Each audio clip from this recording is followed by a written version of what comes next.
Bueno, también somos buena música en Latina Contigo y a pesar de que vamos a hablar del tamunangue, ahí teníamos los martes de merengue y pusimos todos esos merenguitos recordando a Ruby Pérez. Qué cantante Ruby Pérez, porque además la profesora Dulce que nos acompaña en el día de hoy, la profesora Dulce Marrufo, historiadora, nos dijo que bueno, todavía no se reponía de la muerte de Ruby Pérez, muchos no nos reponemos de ese hecho. Bueno, que todavía no le conseguimos explicación, pero que bueno, así son los designios también del creador cuando se dispone que uno nace y también tiene un momento de muerte. Comentábamos aquí que bueno, él cambió incluso la fecha del concierto, que ese día no le tocaba, lo adelantó porque tenía otro compromiso y ahí está el resultado. Lamentable, triste, un legado musical. Y bueno, y ahí estamos recordando nosotros también desde el punto de vista musical. Pero nos acompaña la profesora Dulce Marrufo es historiadora, ha estado en distintas instituciones representando, investigando y dándonos su aporte. Una de esas instituciones en nuestro canal, en nuestro programa, siempre invitada para ayudarnos y asesorarnos y a hacernos entender una cantidad de cosas. Está invitada para presentar un estudio histórico sobre el tamunangue en un evento que hay hoy en el Consejo Municipal o en la sala de sesiones, a propósito que estamos en el mes de nuestro San Antonio, de nuestro tamunangue, que está solicitando sea declarado Patrimonio Intangible de la Humanidad en la instancia internacional que corresponde y que sea patrimonio de toda la humanidad. Ya es patrimonio nuestro, lo llevamos en el corazón y patrimonio de Venezuela, también nuestro tamunangue. Algunos dicen que esa es la manifestación folclórica, cultural, de danza y musical más ancestral que tenemos o la que representa realmente, digamos, esa mezcla o esa transculturización que ocurrió luego del proceso colonial. Pero vamos a dejar que sea la profesora que nos explique. Antes no podemos dejar de abordar con ella algunos aspectos de interés y uno de esos es que hiciéramos el comentario suyo, profesora, el análisis de la situación que está ocurriendo en Los Ángeles, que está ocurriendo en los Estados Unidos, hecho noticioso en la actualidad, que ha conmocionado a distintos países en la América, que tienen migrantes en los Estados Unidos que están siendo perseguidos y ahora los migrantes reaccionan con una cantidad de protestas, detenciones, ha habido muertes y también han habido pérdidas en Los Ángeles, California. ¿Cómo analiza usted esa situación, profe? Bienvenida a nuestro programa. Buenos días. Buenos días, gracias por la invitación. En primer lugar, queda develado, uno, el decaimiento y el descalabro que tiene la concepción, la visión de ese bloque histórico que anteriormente se hizo llamar hegemón y que estuvo direccionado por el gobierno estadounidense. Viene agudizándose las contradicciones, pero también se devela la doble moral de una nación donde para nadie es un secreto, y sobre todo este siglo XXI, ha quedado aún más, de una manera más descarada, lo que es la antipolítica, la antidiplomacia, el antirrespeto a los derechos humanos. Y aquí vemos entonces la doble moral de una nación que se hace llamar, entre comillas, defensora de los derechos humanos, de la democracia, pero que a sus propias personas en su territorio, en este caso atentando con los verdaderos dueños del territorio, porque nuestra América le pertenece a nosotros los nuestroamericanos y los invasores son ellos, porque son descendientes, por cierto, le sacaron a Donald Trump todo lo que es su antecedentes de ser inmigrante alemán. Una situación que queda claro y que lo que se ve, pues, cómo se ha irrespetado la condición de los inmigrantes, que son los pujantes, los que aportan a lo que Estados Unidos en su proceso, en su modelo económico pueda tener. Es inevitable que todos los inmigrantes y sobre todo los ángeles, pero también es de mucha valentía que el gobernador de ese territorio, de ese estado, asuma una postura en defensa de quienes han dado el impulso, el pujar la economía, lo que es toda la dinámica de poner a California en una de las principales ciudades de mayor concentración y producción económica. Así que para las personas que les gusta decir que toman como modelo el gobierno de Estados Unidos y la nación del sueño americano, y las libertades, ¿no? Es la violación de los derechos humanos y que ellos, amparados en unos organismos que controlan, que manipulan, como la ONU, como la Comisión Internacional de Derechos Humanos, ¿dónde está la OEA? ¿Dónde están todas esas personas que también se ponen a decir que defienden la libertad y que hay dictadura? ¿Acaso lo que está pasando en Estados Unidos y toda la política contra los inmigrantes, contra especialmente inmigrantes que estén vinculados a procesos soberanos, independientes, en el caso de Venezuela, en el caso de Colombia, y esa lucha que mantiene también Nicaragua y Haití? Así que tal vez uno de los aspectos fundamentales, y lo comentaba ayer en una entrevista, es cómo las redes sociales, si bien tienen algunas implicaciones que no son favorables, pero por lo menos ha permitido que este siglo los jóvenes que no vieron a Hollywood, porque aprendimos a satanizaron desde las películas de Hollywood quiénes eran los malos eran los árabes, eran los africanos, los malos, los villanos, los que sobornaban eran los rusos, los chinos, pero que la realidad que se vive ahora es otra. Y el caso de Los Ángeles y el ataque de la trata inhumana, la forma como se ve como una mercancía, porque detrás de eso es el negocio, es la trata inhumana que tiene y que está vinculado con la política del gobierno sionista, donde el dictador, porque ese sí le cabe el nombre del calificativo de dictador, gobernante impuesto, porque él mismo se cambió las reglas de juego para reelegirse, Bukele, precisamente para allí va todos esos inmigrantes, porque van como parte de un negocio a venderse como mercancía. Claro, y hoy precisamente entra en vigencia la prohibición de entrada a los Estados Unidos, al territorio estadounidense, de 19 países, visitantes de 19 países o habitantes de 19 países que no van a poder entrar en los Estados Unidos. Y bueno, yo pensando en esa idea de Sebastián Francisco de Miranda, de la América toda unida, ahí hay un reducto que es Norteamérica o los Estados Unidos, que incluso ha peleado hasta con Canadá y sobre todo con México a nivel fronterizo, y ahora se prohíbe. Es como que si ellos fueran esa raza superior que no quieren contaminarse con otras razas inferiores. Y esto me recuerda incluso, y valga la distancia en el análisis, a los campos de concentración durante la Segunda Guerra Mundial, la persecución de los judíos, que ahora son aliados en Israel con los Estados Unidos. Sí, bueno, ahí hay que dejar claro que la doctrina supremacista, que se llama doctrina excepcionalismo 1804, es la que se impone precisamente. Yo soy el dueño, el propietario de todo este territorio que ellos mismos invadieron y que lograron invadir, que precisamente ahí tuvo que ver todo el proceso que después llevó a la, entre comillas, independencia que se dio el 4 de julio de 1776. Todo ese proceso es también dejar claro que es el sionismo quien está operando, y que para hacer también la salvedad que lo que ocurre en Gaza y que la gente por desconocimiento, ¿no?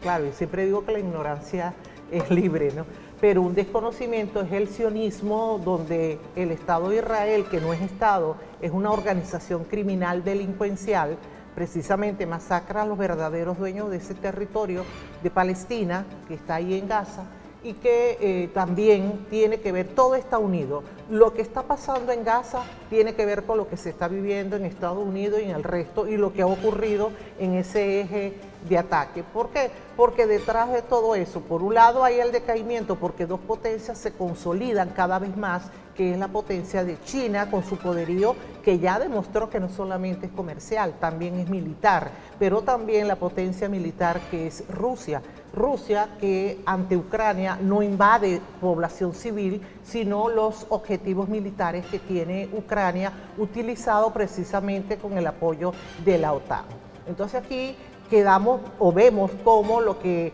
insisten en masacrar, exterminar niños y mujeres en Gaza, no es más que la política del sionismo, del neofascismo, para robar de una manera más descarada aún todo el territorio que tiene Gaza, su petróleo, su gas, sus recursos minerales raros, así como también lo están haciendo en Ucrania. Entonces, ahora, hay un proceso de migración que evidentemente ha impactado en algunas naciones, venezolanos, de otras nacionalidades. Los Estados Unidos han sido construidos por migrantes, están recibiendo migrantes de los siglos anteriores, y esa sociedad se construyó en base a esa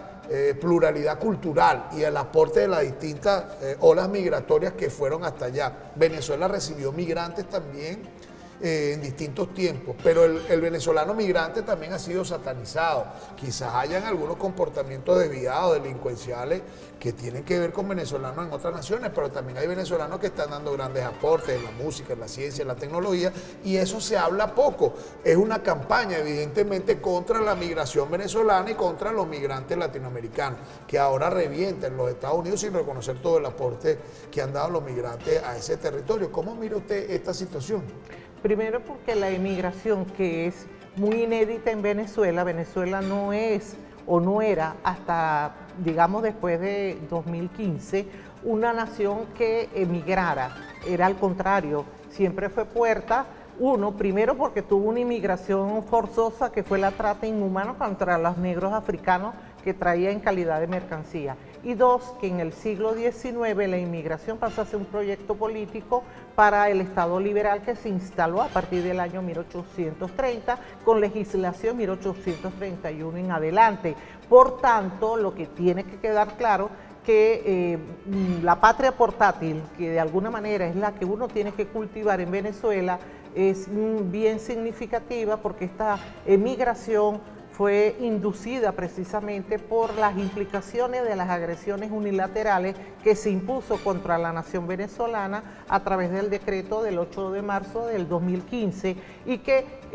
desde el punto de vista de la mediática se fue alimentando la idea de tienes que ir de Venezuela, este país no sirve, este no es un país de oportunidades, la gente emigró por las razones que sea, pero de alguna manera esas emigraciones tienen bastantes consecuencias, especialmente en la emocionalidad. Y yo pienso que vale la pena que la gente que esté con familiares así estudien Viajeros de India para que vean todas las patologías que se generan a nivel psiquiátrico cuando una persona sale de su terruño y entra a un mundo de incertidumbre, de nostalgia, de dolor y de depresión. Eso hace que, pero también la gente no ha dicho que los venezolanos también están regresando, el retorno, sí. eso es fundamental. Y que ha sido de alguna manera, también hay que decirlo, un proceso inducido, porque se estableció como una moda, se le vendió a la gente que podía hacer mil cosas, y quienes hicieron de eso una campaña, también hicieron un negocio, porque yo recuerdo muchos dirigentes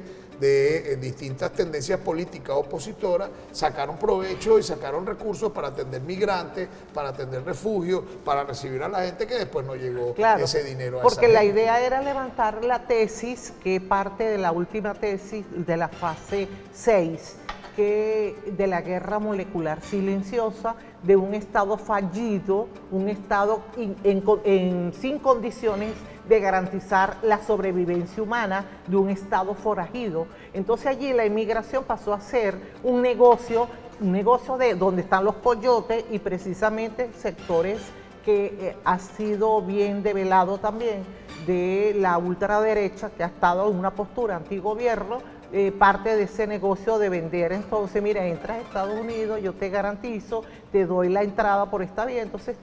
todo eso es un negocio lucrativo para ellos, pero lamentablemente doloroso para quienes, porque detrás de los inmigrantes no solamente sufre el que se va, también el que se queda. Y eso no es lo que se ha venido revirtiendo, que el Estado venezolano, el gobierno, a través de la política del plan Vuelta a la Patria, ha venido garantizando que la población venezolana que salió retorne y que se incorpore al proceso productivo que Venezuela viene impulsando y que va rumbo a una potencia. Y también que hay mejores condiciones, porque hay gente que se está devolviendo voluntariamente, sí. si a lo mejor el apoyo del gobierno en ese plan Vuelta a la Patria. Yo conozco cantidad de gente que se fue a Chile, que se fue a Perú, que se fue a Argentina y están devolviéndose porque las situaciones en esos países ahora no representan para ellos un proyecto de vida, sino Venezuela, que ha cambiado también en sus condiciones de progreso económico y de desarrollo, ofrece otras condiciones para los venezolanos y hay muchos que están retornando.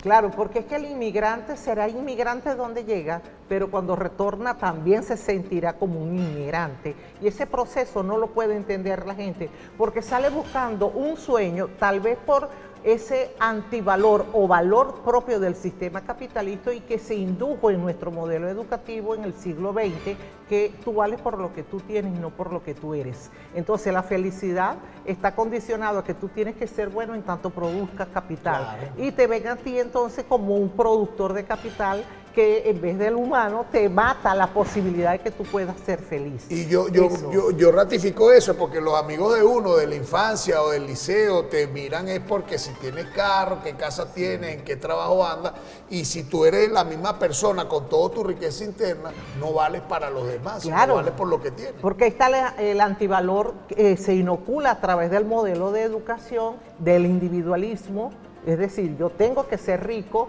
el inmediatismo, yo tengo que ser rico pero rápido para tener casa, para tener carro, y el consumismo. Todos esos antivalores que se fueron inoculando, permearon el imaginario de la mentalidad de los venezolanos, de sectores de venezolanos, que lograron, porque si bien es cierto hubo personas que salieron, emigraron porque tenían familiares enfermos y no podían cubrir los gastos, también es cierto que se fueron por moda, y en esa moda es decir, mira, nunca, es más, personas que viven o que vivían en caserío, que ni siquiera aparecen en el mapa de cada estado, pero ni siquiera conocían la capital del estado donde nacieron y se fueron directamente a Chile, a Colombia, a recibir humillaciones. Y allí me recuerdo mucho la canción de Luis Miguel, yo quiero que te besen otros labios para que me compares hoy como siempre. La gente, el que no conoce es como el que no ve, claro. Y solamente la forma de vivir es que se dan cuenta qué país tiene. Siempre yo lo digo con mucho orgullo, salir de Venezuela a comienzos de este siglo, visitar varias culturas, varios países, varios continentes, me permitió darme cuenta que el mejor país del mundo es Venezuela, que es el país donde uno prácticamente hace lo que quiera. Y allá recibieron maltrato, explotación, ahorita reciben persecuciones, ahorita reciben incluso hasta cárcel, porque hay gente que ha sido enviada a El Salvador, claro, a esas cárceles violándole sus derechos humanos siendo inocentes, simplemente que por tener un tatuaje, sí, ¿no? Entonces, exacto, esa es una condición que yo quería que pudiéramos analizar. Además también, bueno, tenemos información reciente de todo lo que ha venido ocurriendo en nuestra política, los cambios trascendentales que se han dado, y creo que eso va a permitir que la gente siga regresando. A propósito de esos cambios, él se juramentó el gobernador del estado Lara, el comandante Luis Ramón Reyes Reyes. La gente habla de la Urdaneta de Chávez, se hizo un eslogan de eso de la Urdaneta de Chávez, pero yo creo que poca gente conoce en la historia quién fue Urdaneta realmente en el proceso emancipador, cuál fue su lealtad a Bolívar, porque incluso hasta en un capítulo de la historia se habló de una supuesta traición de Urdaneta hacia Bolívar, que hay que desmentir, porque no fue así. Incluso fue, yo digo siempre que la sociedad bolivariana se creó gracias a esa lealtad que tuvo Urdaneta con Bolívar y a ese respeto de ese pensamiento. Lo acompañó en sus últimos momentos. Y yo quisiera que usted nos hablara un poco de Urdaneta, para que quienes ven el programa, quienes sintonizan por radio y por televisión, también puedan saber por qué se le dice al comandante Reyes el Urdaneta de Chávez. Se le dice por la lealtad, precisamente a lo humano de lo que fue el presidente Hugo Rafael Chávez Frías y a su condición militar. El general Rafael Urdaneta era un político militar que estuvo leal al proyecto y acompañó al libertador Simón Bolívar desde lo que fue la campaña Admirable, en el marco de la gran campaña de Carabobo,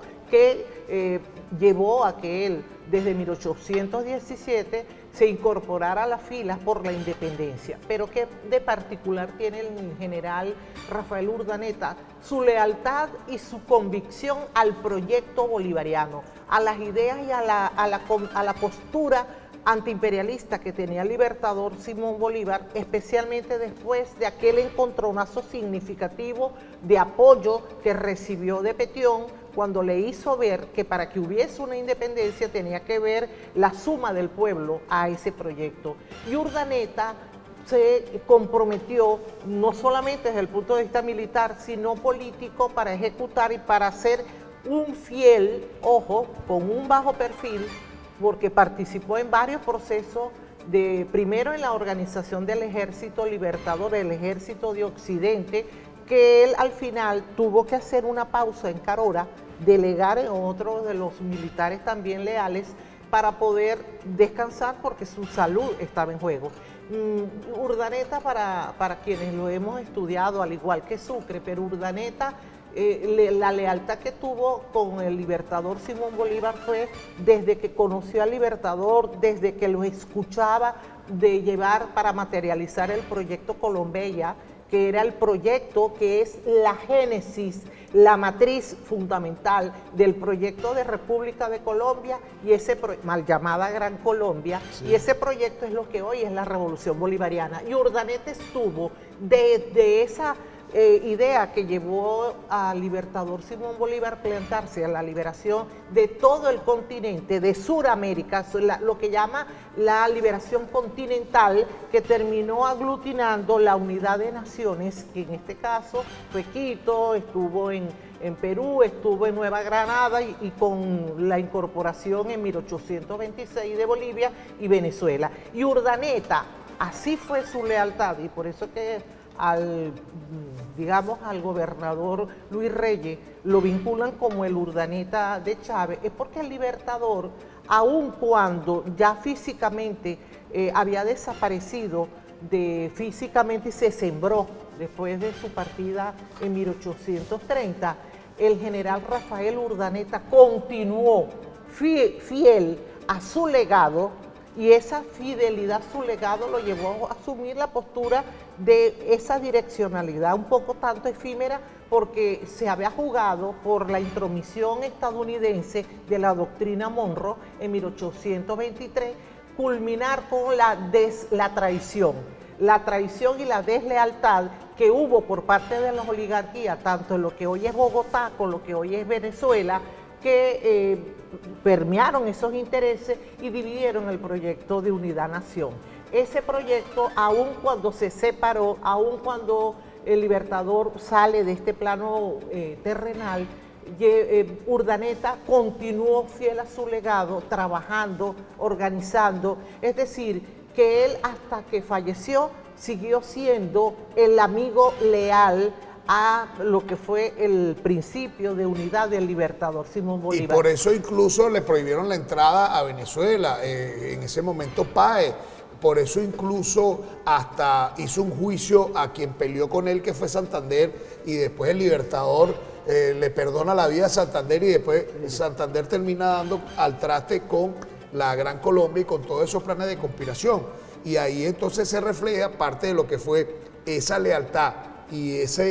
preservación del legado, porque incluso fue el que hizo las primeras sociedades bolivarianas donde se estudiaba el pensamiento del libertador. Sí, y sobre todo en el caso del general gobernador Luis Reyes, la relación, la vinculación que él tuvo con el presidente Chávez no fue una vinculación coyuntural, sino antes, mucho antes de lo que fue el proceso de la Revolución Bolivariana. Ya ellos, por su amistad, su hermandad, cuando digo hermandad, de encontrarse, de hablarse, de expresar qué sentía y qué interpretaban de la Venezuela de la década de los 70 finalizando y de los 80 iniciando, el juramento que hicieron junto ante el Samán de Güere, todo ese proceso, ese compromiso, y el ser el Urdaneta de Chávez, ser leal, reivindicar al legado que dejó el comandante Chávez, y que está el compromiso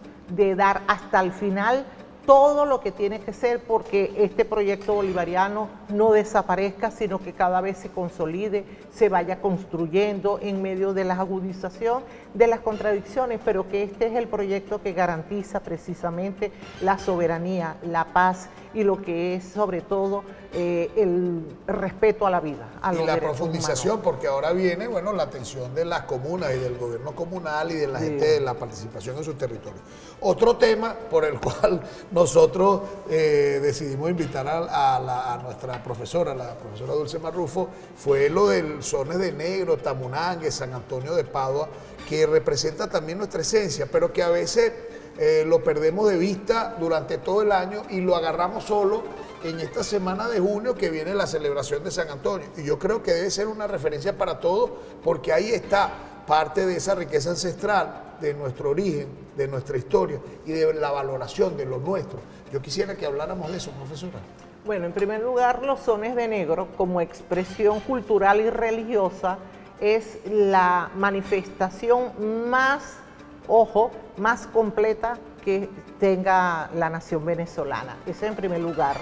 Es una síntesis de lo concreto de un proceso histórico que refleja la presencia tanto de naciones, de pueblos originarios, en el caso de nuestro territorio, Girajaras, Ayamanes, Caquetío, Gallones, y las naciones africanas, que cada una de ellas, desde su visión, desde su concepción, su cosmovisión, se fusionan y que con el proceso de la presencia española hacen de esta manifestación una de las más completas y ricas, que suma no solamente lo lúdico, no solamente la danza, sino también la picardía, la esencia de lo que somos nosotros como venezolanos. Sones de negro que todos sabemos, y que estoy de acuerdo contigo cuando dice que solamente el 13 de junio. Esto es porque un poco para hacer la salvedad, si en el 2014 lo declaran Patrimonio de la Nación y que está en marcha, y que en el 2024 para que sea un patrimonio inmaterial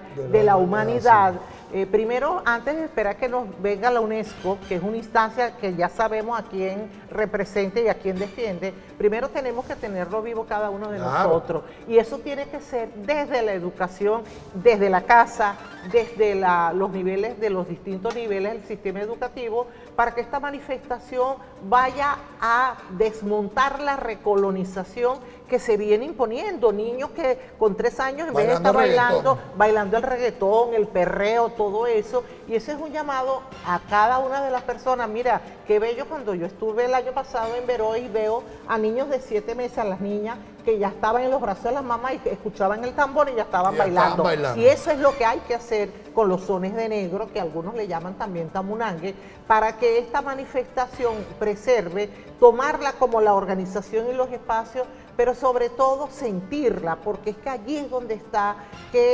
lo nuestro, para evitar que haya las emigraciones, para evitar que la gente no tenga identidad. Entonces hay que cultivar nuestras manifestaciones, en este caso sones de negro, que de alguna manera viene a dar lo concreto de lo que es ese legado, porque en sones de negro está la presencia africana, está precisamente las cumbes, las rochelas, esas rumbas que se formaron y que era la única forma de, digamos, de botar, de drenar los procesos de humillación que la esclavización les impuso, y que hay esas confrontaciones bien interesantes. Hoy los invito para que a las 10 de la mañana escuchen entonces lo que es la ponencia de cómo está la presencia africana y la esencia sociocultural en sones de negros larense, donde voy a dejar claro qué significa mantener este legado, por qué la preservación de la identidad regional, de la identidad nacional, y cómo los sones de negro, y si lo comparamos por ejemplo con otros estados del país, tal vez puedo decir que aquí en Lara es donde más se busca preservarlo, pero tiene que ser una política que se haga desde los territorios, que se comunalice los sones de negro, que no es que solamente sean los golperos, los que sean los que le rindan el culto a San Antonio cada 13 de junio, no, tiene que estar en cada una de la población que haga vida, incluso los que no sean de aquí de Lara, también sientan que esta manifestación es nuestra historia. Y conocer el significado de esa manifestación, porque a veces en los planteles educativos ni siquiera se sabe por qué se baila, cuántos sones son, de la manera y forma, de lo que significó para esa población esclava, para esos aborígenes y para esos africanos que estaban aquí como mano de obra, el tener ese espacio para drenar toda esa humillación que decía usted. Incluso lo que significaba de su cosmogonía, la parte religiosa, que en San Antonio también los negros que venían de África tuvieron sus deidades representadas en ese santo, impuestas por la Iglesia Católica, pero que veían allí también una manera de seguir creyendo y de seguir manteniendo su creencia, pero además en ese baile la mezcla que hay de instrumentos y de cultura, de idiosincrasia, y que se manifiesta ahí, y que estoy seguro que en las escuelas ni lo analizan y es una crítica constructiva, ahorita que vienen nuevas autoridades en materia educativa, bueno, tener allí esa posibilidad de reivindicar el valor ancestral y de tenerlo presente en este tiempo, porque eso es lo que nos permite a nosotros tener arraigo y valorar también todos los procesos que estamos viviendo en la actualidad. Claro, y sobre todo porque el arraigo que se tiene que dar, fíjense, qué importante que los problemas de investigación que se debatan en todas las instituciones, uno que responde al objetivo histórico número uno, que es la identidad, la preservación de la independencia, tenga que ver con hacer investigaciones en torno a la historia de Venezuela desde los sones de negro, por ejemplo, y que ese arraigo vaya perdurando de generación en generación, que no sea coyuntural, claro. Que paradójicamente me llama la atención porque, fíjese, el honor a San Antonio, el que busca novio, el que quita la picardía y todo eso, pero aquí no hay una iglesia de San Antonio, ¿no? Y fíjate lo que significa. Y también tiene un significado de la abundancia, el pan de San Antonio, la siembra y toda la fecundidad también lo representa San Antonio. Claro, y eso es lo que hace de esta manifestación para mí una de las más completas a nivel nacional, porque es, y que la gente después dice, no, hay que descolonizar el pensamiento, pero lo descolonizamos con qué se come, porque tampoco es que vamos a pasar un extremo, que todo lo que venga de Europa es malo, no, ya tienes, claro. Tienes un acumulado, y ese acumulado se expresa en una danza, en lo que es un trabajo dancístico, que es histórico, que es artístico, que es colorido, y esos son los sones de negro, y es la alegría, es porque es también saber que las naciones de pueblos de negros que llegaron a nuestro territorio, y aquí en la jurisdicción de Barquisimeto la trajeron procedente de Curazao, que era el barco que lo llegaba hasta lo que hoy es la jurisdicción de Yaracuy, que para ese entonces pertenecía a la jurisdicción de Barquisimeto, lo traían también por la zona de lo que hoy es el municipio Torres, lo enviaban hasta la zona del Tocuyo. Todo eso es historia, memoria, y esa memoria hay que defenderla, hay que sobre todo ponerla en el sitial de honor, hacer una identidad por nuestro Estado. Yo no puedo amar a Venezuela si no conozco ni siquiera dónde estoy parado en el territorio donde nací. Y tiene que ser entonces una obligación que el Estado venezolano, yo le tengo miedo, ojo, cuando llevan una manifestación para que lo declaren patrimonio inmaterial de la humanidad o material, porque hasta ahí llega entonces, y después de eso no pasa más nada. Lo primero que tenemos que hacer es cada uno de nosotras y de nosotros sentirla como nuestra. Si nosotras la tenemos viva, ya es de por sí un patrimonio de la humanidad. Y defendernos de esa transculturización musical, de la industria musical. Ahorita la gente en las emisoras de radio, los géneros musicales, es el reggaetón, el dembow, son cosas que no son nuestras. Incluso hemos asumido el vallenato y hemos asumido otros géneros musicales y no conocemos el origen de nuestra música ni valoramos nuestros géneros musicales. Yo creo que ahí parte también la importancia de tener presente nuestro tamunangue y nuestras festividades tradicionales y folclóricas. Claro, porque si se le bajó el coeficiente intelectual a la población, eliminando la historia, la cultura y todo este proceso, evidentemente que vas a tener una persona que no va a conocer ni va a tener identidad por lo que tiene, por sus tradiciones. Y la tradición es lo que tiene que prevalecer en el imaginario para que tú construyas un sentido de defensa de tu nación, para que sientes el orgullo que sienten muchos venezolanos que nos lo representa. Cuando tú ves a la Vinotinto, esa es una identidad de la venezolanidad, pero qué importante entonces es que nosotros, cada expresión cultural que tengamos en los territorios, la podamos poner como una bandera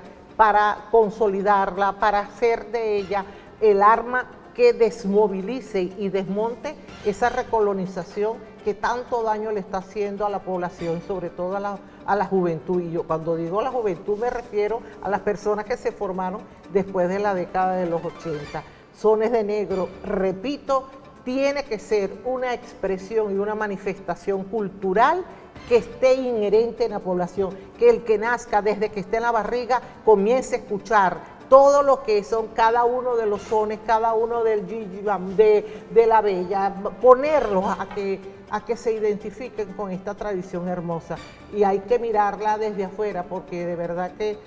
cuando uno la compara con otras expresiones culturales que existen en nuestro territorio, esta es la verdadera cátedra de lo que es un sentido de nación y nacionalismo, sones de negro. Sones de negro y tamunangue. También el tamunangue es un género propio que sale a partir de alguna vinculación con toda esta festividad de San Antonio, y el tamunangue también tiene, bueno, distintas expresiones en los diferentes municipios. Hay gente que pregunta dónde se dio el primer tamunangue, dónde se hizo el primer San Antonio, porque hay gente que dice que algunos tocan golpes de un sector, los golpes curarigüeños, los golpes del Tocuyo, los golpes que se dan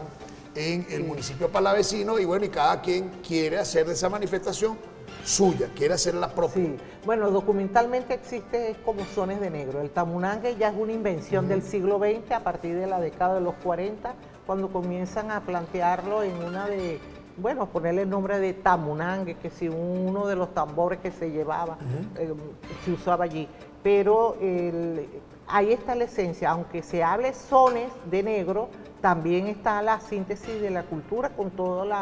lo que implica el aporte que hay de cada una de estas naciones de pueblos originarios mal llamados indígenas, que siempre hago la salvedad, porque también que tenemos un discurso que reproduce el proceso de colonización y eso le hace mucho daño para hacer un proceso de independencia mentalmente hablando, pues. Así que mantener esto, y que tiene que ser, porque no es igual el golpe que se da, lo que llaman el tamunangue del Tocuyo, al que se da el de Curarigua, por ejemplo, ahí hay algunos procesos que son distintos, que no pierde la esencia, porque los tres, cada uno donde se manifieste, incluso el de Barquisimeto, lleva la propia raíz, la identidad. Yo celebro que cada 13 de junio, lo que quisiera es que no sea solo el 13 de junio ni en el mes de 13 junio, porque incluso yo creo que está en mora que nosotros podamos desde el 1 de junio hacer de la celebración de los sones de negro el mes de los sones de negro, y no solamente la última semana o el 13, porque además, digo yo, hay ahí toda una representación de nuestra cultura, de nuestra idiosincrasia, porque ahí está la picardía, ahí está el enfrentamiento, ahí hay un arte con los garrotes, que bueno, incluso yo lo asumo como un arte marcial. El maestro Zanoja lo daba de instrucción a su alumno como un método de defensa. Incluso en algunas investigaciones se habla de que en poblaciones como en Curarigua, como en el Tocuyo, anteriormente, las personas que llevaban garrote, de la manera como lo llevaban, era que manejaba un arte marcial con ese garrote, y varios de los problemas se dirimían, era garrotazo, y terminaban después en un baile o en una celebración. Y yo creo que eso también tiene que rescatarse para la historia, porque esos son los valores culturales que nosotros necesitamos que la gente conozca, y no, bueno, una letra de reggaetón que tú no sabes de dónde viene, que te deforma y que te lleva a tener algunos comportamientos violentos. Ojalá pudiéramos hablar de la picardía, de la seducción que hay en el tamunangue, de la bella, el enamoramiento, del enamoramiento y de toda esa picardía de la cual usted hace referencia, profesora. Sí, bueno, se pudiera hacer, y es más, a propósito que ahora vienen los actos de culminación de año escolar, qué importante que los actos de año escolar, de los que vayan hacia primaria, del nivel de educación inicial, y hacia secundaria y a bachillerato, culminen su celebridad con sones de negro, con estos tamunangues que llaman, para que puedan sentir entonces esa identidad por su territorio. Y esa es la patria portátil. Quien se va y quien se conforma y se forma sobre la base de estos valores ancestrales que son propios de nuestra historia, puede irse al rincón más lejano de este planeta y siempre va a llevar a su país en el alma, en su pensamiento, en su corazón. Que, repito, es lo que llamamos, los quienes estudiamos, por ejemplo, la inmigración y los procesos migratorios y emigratorios, los llamamos patria portátil. Entonces tenemos que, a propósito de esta celebridad, que surja y que se pueda plantear en la nueva política educativa y cultural que se vaya a hacer en el Estado, que los sones de negros tamunangues se vayan y se desplieguen en todos los territorios del Estado Lara y más allá del territorio del Estado Lara. Estamos hablando de los sones de negros, estamos hablando de la celebración de San Antonio a propósito de esta festividad en el mes de junio, pero aquí hay un montón de manifestaciones en Lara que pudiéramos tomar como referencia. Aquí hay en Barquisimeto y en Lara una institucionalidad que representa un valor de nuestra cultura, de nuestra idiosincrasia. Aquí hay instituciones, y creo que desde los estudios de posgrado que han dado ustedes han incentivado en ese estudio de la historia a reivindicar instituciones como la Cruz Roja, como la Sociedad Anticancerosa, su historia, la Cámara de Comercio, el Club Comercio, el hospital, donde por cierto se hicieron investigaciones bien interesantes, ¿no? Sobre todo Rafael II Ceballos, sí, que lamentablemente acaba de partir de él hizo la historia de lo que fue el Hospital de la Caridad de Barquisimeto al Hospital Antonio María Pineda, 1954. A mí me llama la atención, profesora, que pasamos por esos espacios, por esas edificaciones, y no tenemos el compromiso ni el valor porque desconocemos de todo lo que ocurrió. Y a mí me llama la atención desde el punto de vista energético pasar por una esquina y saber que ahí estuvo el Libertador sentado o que ahí estuvo una gran casona donde se generaron distintos encuentros. Ahí en la 19, más abajito de la sede 9 de la gobernación, hay una placa que dice aquí murió Martín María Guinagalde en uno de los ataques que hizo la oligarquía a la gobernación y ahí lo asesinaron. Entonces uno dice, oye, yo estoy pasando por un sitio donde hace años atrás, siglos atrás, ocurrieron cosas trascendentales y yo no tengo ni el conocimiento ni los valoro. Yo creo que eso debería cambiar también. Tiene que cambiar y sobre todo una política para darle el papel que le corresponde a la historia. Fíjese, saber que por ejemplo hay la casa del general Juan Jacinto Lara, ese es un punto de honor rescatarla, ¿no? Sí, porque es un legado. Cayendo, por ahí vi un video que se está cayendo. Entonces, bueno, hay muchas expresiones y el que no conoce su historia, bueno,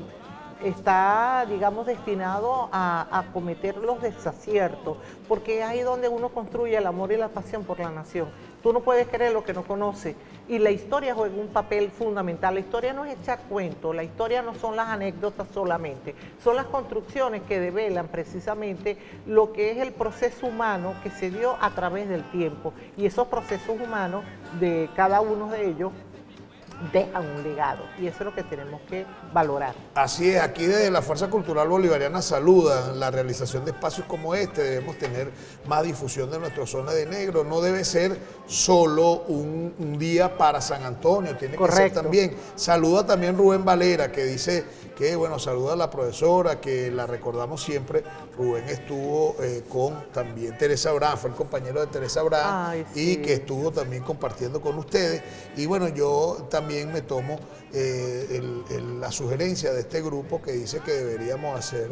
programas especiales de todas las festividades en Lara para que la gente tenga presente cuál es la identidad y el arraigo que tenemos en Lara desde lo cultural. El baile de las turas, por ejemplo, que se da precisamente en la jurisdicción, en el caso de Lara, lo que hoy es el territorio de Urdaneta, pero que es una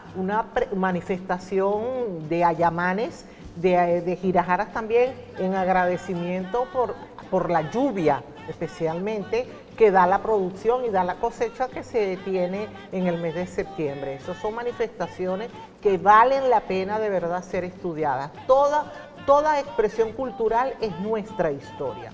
todas, sin excepción. Todas dicen y dejan ese legado de cuál tiene que ser el papel que en el presente tenemos nosotros que asumir para hacer que la memoria no se pierda. Y eso es lo que tenemos que trabajar. Y todos los espacios de la educación, lo que pasa es que la historia la eliminaron de un plumazo a partir de los años 80 y en el 90, porque la historia es muy peligrosa. La historia sirve como arma política para destruirte y ponerte como un sometido, o para liberarte y ponerte como un constructor de sueños y sobre todo de metas que puedan conducir a un proceso de independencia en una nación. Llegamos al final del programa con la profesora Dulce Marrufo. Gracias, profe, por venir al programa. Si quiere agregar algo más, algún mensaje, invitar a la gente para el encuentro de hoy. Sí, lo estamos invitando entonces para el Salón de Sesiones de la Alcaldía de Iribarren, carrera 17 con calle 25 y 26, donde se estarán presentando 3 ponencias en un conversatorio en torno a lo que son los sones de negro y el legado que tiene esta expresión cultural, que ya la asumimos nosotros desde hace rato como patrimonio inmaterial de la humanidad. Así que primero es nuestra y después que nos vengan a reconocer los demás. Si no la reconocemos nosotros, más nadie la puede valorar. Así es, profesora, y tenemos que valorarlo. Por eso nosotros estamos empeñados en hacer espacios como este y también en seguir proyectando nuestro acervo cultural, folclórico, musical, nuestras raíces. Porque si no conocemos lo que nosotros valemos, lo que nosotros tenemos, no podemos nosotros seguir actuando y obrando para preservarlo. Y en la valoración está precisamente el conocimiento de nuestra historia. Y como lo dice el amigo Luis Enrique Amaro, que bueno, un programa de colección debe replicarse, necesitamos reingeniería de la historia. Yo también digo, necesitamos reingeniería de los procesos educativos para que la gente pueda incluir todos estos aspectos que nos identifican como pueblo y que nos hacen sentir orgullosos de este territorio y de todo lo que se ha construido para llegar hasta este momento. Gracias a ustedes por la participación. Aquí quedaron algunos mensajes que tienen que ver con solicitudes, con demandas de todo lo que ustedes están haciendo y de problemas que tienen en la comunidad, que mañana bien temprano lo vamos a pasar. Vamos a reponer la entrevista a las 5 de la tarde y a las 11 de la noche va a estar colgada también en nuestro canal de YouTube. Agradecido a nuestros anunciantes también, gracias a ellos llegamos a ustedes. Está la gente de la Unidad de Cardiología de la Clínica IDET, donde hay abordaje de distintas patologías cardiovasculares y también cerebrovasculares. Ahí está un equipo multidisciplinario de cardiólogos, cardiólogos electrofisiólogos, intensivistas, emergenciólogos, nutricionistas, tenemos fisiatras, tenemos enfermeras intensivistas, todo a cargo del doctor Carlos León, abordando las patologías cardiovasculares, preventivas, curativas, operaciones, cateterismo, marcapasos, exámenes con equipos de alta tecnología, pero también tenemos lo cerebrovascular. Y ahí sí tenemos una terapia que es única en el país, que es la terapia del stroke, para la gente que sufre un ACV isquémico. Si es llevado las primeras horas con esta medicina de alta gama y el abordaje multidisciplinario, la persona puede ser devuelta a su vida rutinaria sin ningún tipo de secuela después de haber sufrido un ACV isquémico. Y eso no tiene precio, de verdad que es una gran terapia única en el país. Se está aplicando aquí en la Unidad de Cardiología de la Clínica IDET, carrera 16 entre calles 43 y 44. Nos puede seguir en @idet.barquisimeto, nos llama al 0251-446-0426 o al 0414-514-6629, Unidad de Cardiología de la Clínica IDET. En Novi Group tenemos su mejor alternativa para comprar, todo está en un solo lugar, mercancía escogida y a los mejores precios de nuestro supermercado, víveres, charcuterías, lácteos, carnicería, pescadería, Fluer, un bodegón con las bebidas de su preferencia, también somos Novi Ferretería, todo en el ramo ferretero, artículos para el hogar, plasmas, equipos de sonido, lavadoras, neveras, colchones, en tecnología, plasmas, ahí tenemos celulares, lácteos, también tenemos panadería, pastelería, lunchería, un restaurante gourmet, con unos platos exquisitos de la cocina nacional e internacional, con estacionamiento propio, vigilancia privada, para que no se preocupe por la seguridad, compre con tranquilidad, con comodidad y a los mejores precios en la avenida Las Industrias, entre avenida La Salle y avenida Andrés Eloy Blanco, diagonal a la aduana de Barquisimeto. Su mejor alternativa para comprar es Novi Group. En el Centro de Especialidades Médicas Divina Pastora tenemos médicos en todas las especialidades que van a atender sus problemas de salud, salud preventiva, salud curativa, en todas las especialidades, la consulta, el examen, el diagnóstico, el tratamiento y hasta la intervención quirúrgica, médicos de gran trayectoria que le van a consultar como usted se merece a los mejores precios. Ahí tenemos medicina general, medicina interna, medicina familiar, medicina ocupacional, tenemos traumatología y cirugía ortopédica, reumatología, dermatología, foniatría, urología, cardiología, pediatría, tenemos nutricionista, otorrinolaringólogo, neurólogo, neurocirujano, neuropediatra, pediatra pericultor, tenemos pediatra gastroenterólogo, urólogo, tenemos las jornadas del mes azul de atención al hombre por el Día del Padre, jornadas de urología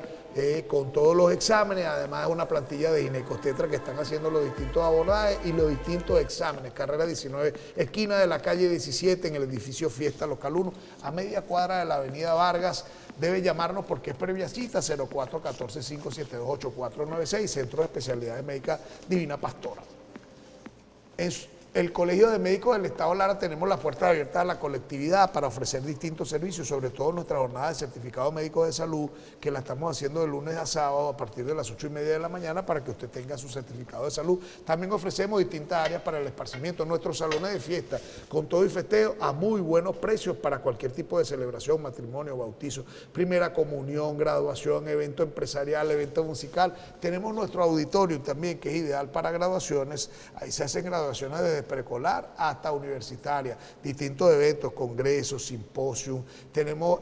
conferencias, congresos médicos, también se hacen allí, obras de teatro, todo ahí en nuestro auditorio a muy bajo precio. Estamos haciendo eventos interinstitucionales con el INTT y la Policía Nacional Bolivariana de Tránsito para promocionar que la gente pueda sacarse el certificado médico para conducir avalado por un médico. No se preste a comprar por ahí un certificado médico chimbo de esos que venden en $5, porque no está certificado para conducir y queremos disminuir los accidentes de tránsito. Por eso nuestra jornada de promoción de que usted pueda sacar su certificado médico como corresponde, después de tener un chequeo con un médico que es especialista para que lo certifique de que usted pueda conducir. Eso lo estamos haciendo allí de lunes a sábado, pero ofrecemos distintas áreas para el esparcimiento y la recreación. Tenemos cancha deportiva, cancha de tenis, la cancha deportiva para practicar distintas especialidades deportivas. Tenemos futbolito, tenemos voleibol, baloncesto, la cancha de tenis, un programa de formación de beisbolistas que van rumbo a la profesionalización.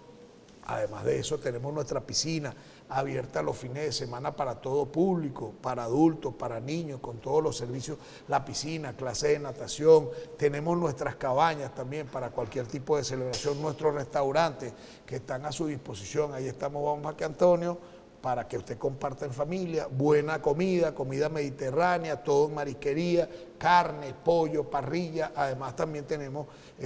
nuestro sitio para compartir juegos y en familia, tapas, que es ideal para cualquier tipo de celebración. En el café, en la entrada del Colegio de Médicos, todo esto a disposición suya en la avenida Vargas, pleno centro, ahí frente a el parque que está ahí, Los Ilustres. Además de eso, en la avenida Vargas tiene fácil acceso y usted puede también seguirnos en nuestras redes sociales, @Colegio de Médicos del Estado Lara, o usted nos puede llamar también a nuestro número telefónico, nuestro número de contacto para que pueda ser atendido allí. Síganos en @Colegio de Médicos del Estado Lara y consulte nuestras redes sociales para que vea todo lo que tenemos nosotros para ustedes allí en el Colegio de Médicos del Estado Lara. En suspensiones Balcania, todo lo que busquen amortiguación, suspensiones, espirales, ballestas, punta de eje, punta de tripoides, disco buggy y más, con todas las marcas del mercado, Monro, Gabriel, Rancho Mon, para todo tipo de vehículos, más de 60 años tiene la familia BC en este ramo, lo que los certifica como los mejores, por eso le vamos a dar la mejor atención, precio y la garantía por su repuesto. Estamos en la carrera 19, esquina de la calle 44, nos pueden seguir en nuestras redes sociales, @Suspensiones Balcania, para que usted reciba el repuesto que tanto anda buscando y para que, por supuesto, usted sea atendido como usted se merece. Suspensiones Balcania. Esos son nuestros anunciantes, con ellos despedimos por el día de hoy, esperando, bueno, que usted pueda ver nuestro programa hoy a las 5 y a las 11 de la noche para que tenga en cuenta los valores históricos, culturales y ancestrales que tiene nuestra zona de Negro y nuestro San Antonio, que vamos a celebrar esta semana. Y mañana a partir de las 6 los esperamos nuevamente en vivo en Latina Contigo.